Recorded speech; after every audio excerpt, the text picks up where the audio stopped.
Welcome to the Hard Answers. I'm Tom Graham. Is your political ideology genetic? In a previous video, I discussed how epigenetics, a scientific field that shows how stress can affect your development, your mental state, through epimarks expressing or subduing certain DNA proteins and how those changes become permanent once set. These epimarkers, although typically wiped clean from generation to generation, can be passed down to children.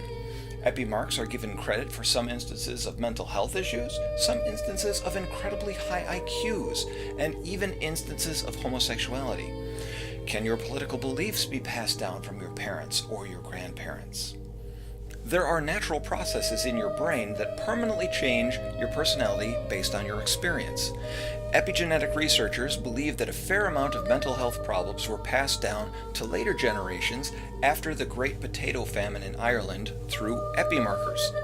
Biological scientists show your hippocampus inhibits emotional sensitivity and your amygdala increases your emotional sensitivity. When you go through a particularly emotional upsetting time, for instance, long-term depression or PTSD, your hippocampus shrinks and your amygdala grows, which can make you emotionally hypersensitive. If you recover, and you can recover, the hippocampus can regrow to inhibit the emotional sensitivity, but the amygdala will never shrink, which means that you'll always be more emotionally sensitive than you were before the stressful event occurred. There is a fascinating book called The Evolutionary Psychology Behind Politics. I highly recommend it. In a nutshell, it shows how conservative and liberal ideas are just manifestations of the two main reproductive strategies found in every animal, no matter how simple or complex.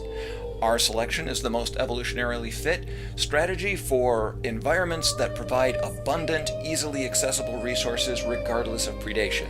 Our selection is also the strategy of having as many children as possible and expending the least amount of resources defending oneself, competing, or rearing children, because doing so would stop you from having more babies. Quantity over quality succeeds best in a resource-abundant environment. K selection, on the other hand, assumes scarcity of resources and therefore encourages competition and expending more resources in child rearing to make your offspring more competitively fit. It shows how simple bacteria taken from a human host that has been defending itself from the immune system's constant attacks, has developed protective traits in its DNA in order to compete with the host body for resources. Through a K-selected reproductive process, it utilizes an enormous amount of energy to pass on those traits to its offspring, so its offspring will be more fit than other bacteria to survive in that environment. The book then takes those same bacteria and places them in an environment of abundant resources with no competition. Within a few generations, the bacteria's DNA loses its defensive characteristics and adopts a quantity over quality, non-competitive reproductive strategy, an R selection strategy. Now, before anyone's head starts to explode, I need to warn you that I will be talking in generalities. There are absolutely liberals and conservatives who will not fit perfectly into the definitions I'm about to give, but that is meaningless for this presentation. Human beings are conscious entities and can decide to act against any instinctual urges. My purpose here is to expose what those instinctual urges are and why they came about. Conservatives have been noted as favoring private gun ownership, favoring war in response to threat, desiring lower taxes and smaller government, desiring an environment where individuals accrue unequal rewards based on unequal ability, and they seek a more sexually restrictive society revolving around traditional monogamous heterosexual marriage and family. In issues of governmental authority, conservatives generally place emphasis on the freedom of the individual over the guaranteed well-being of every individual citizen. They demand loyalty to the nation's authority, and in issues of personal behavior, sexuality, and morality, they emphasize the need for those in society to abide by certain behavioral rules. Conversely, liberals tend to favor stricter restrictions on the bearing of arms. favor appeasement and negotiation in matters of conflict, favor higher taxes on the wealthy and more generous social programs to redistribute wealth, and favor a more sexually liberated society, where individuals sexually assort as they please even in traditionally unusual sexual unions.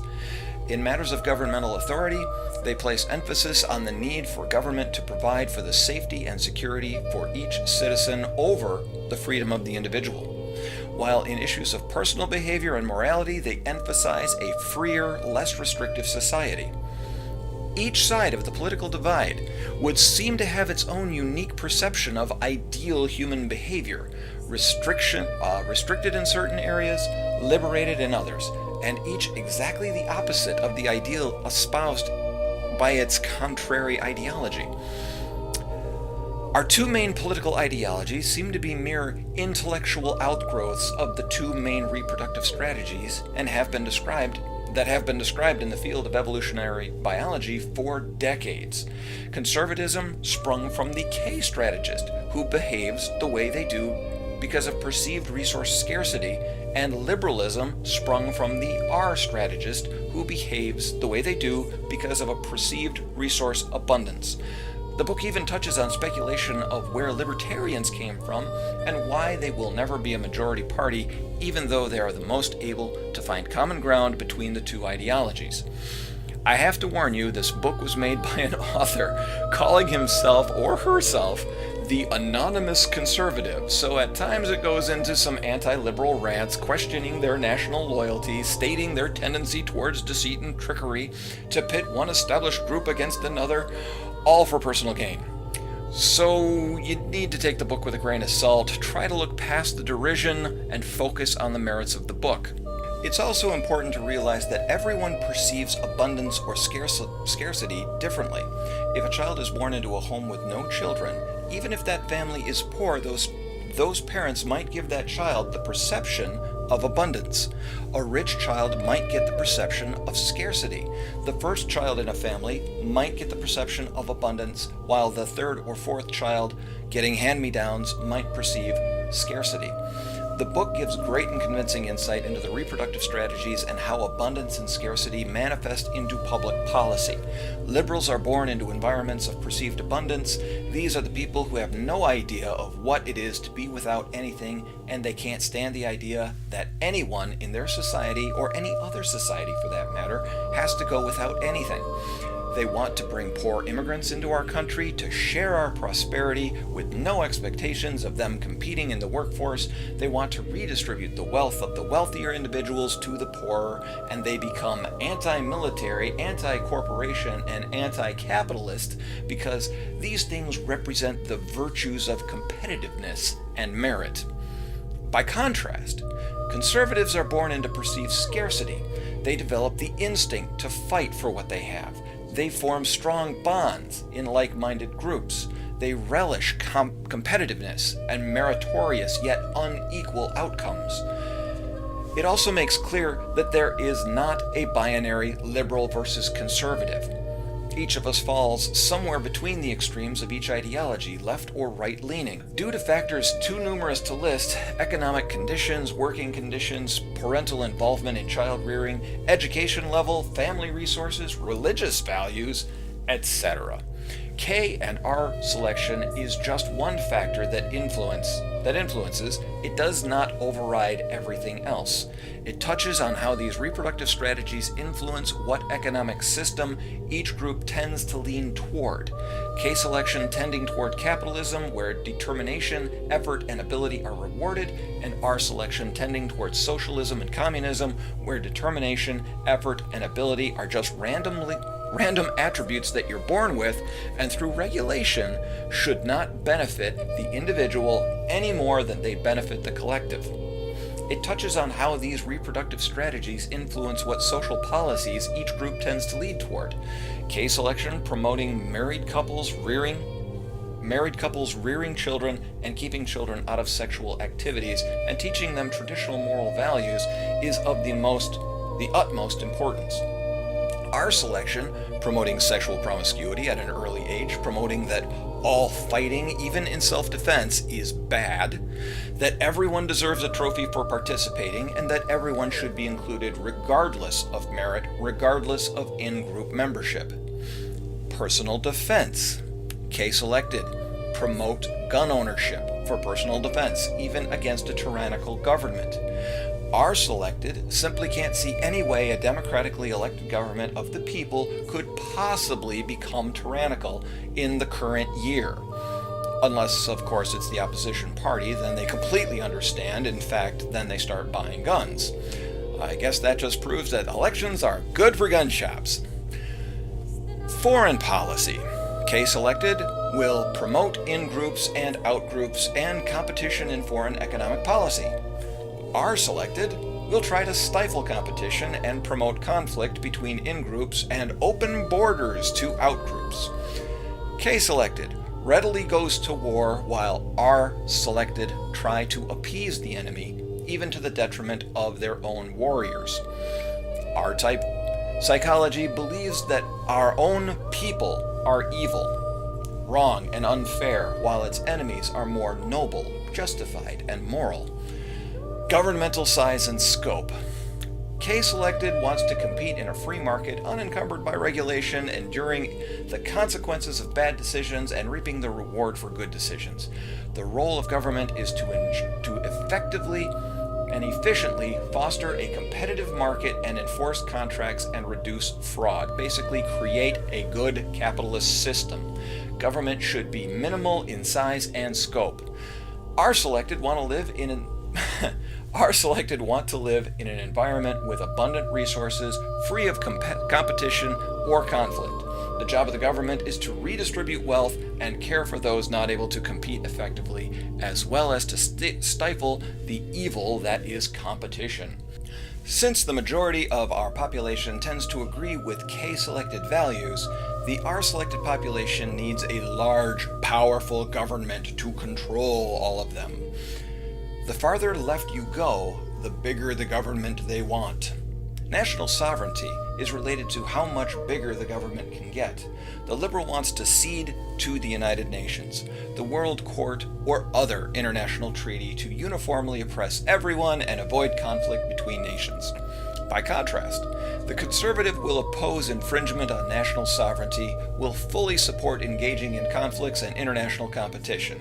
Bottom line, one wants the freedom to succeed or fail. One wants everyone to share the same outcome.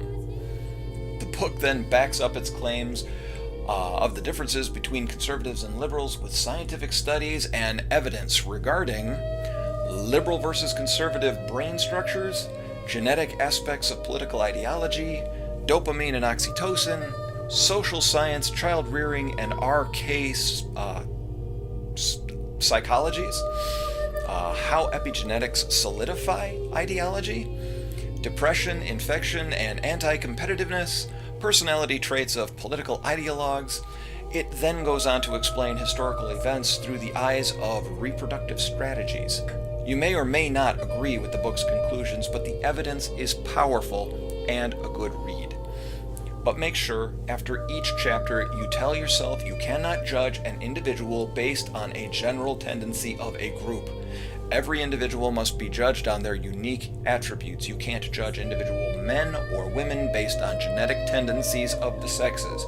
You can't judge individuals of a specific race, religion, or whatever based on a statistical tendency of the group they just happen to be in. You can't judge an individual conservative or liberal based on their group's tendencies. You have to look at the individual's beliefs, values, and actions. Please also understand that I am not saying that this book holds the hard answers that we all need to hear, but it is one book that I think deserves attention when trying to derive the hard answers. There are many other sources as well on other subjects, like how liberals are more open to new experiences than conservatives, and how that forms liberal and conservative morals and values, and how team values shut down open-mindedness. The TED Talk listed in the section below, by Jonathon Haidt, seems to mimic the book I've covered, but from a liberal perspective, and calls conservatives a bunch of dumb Fs.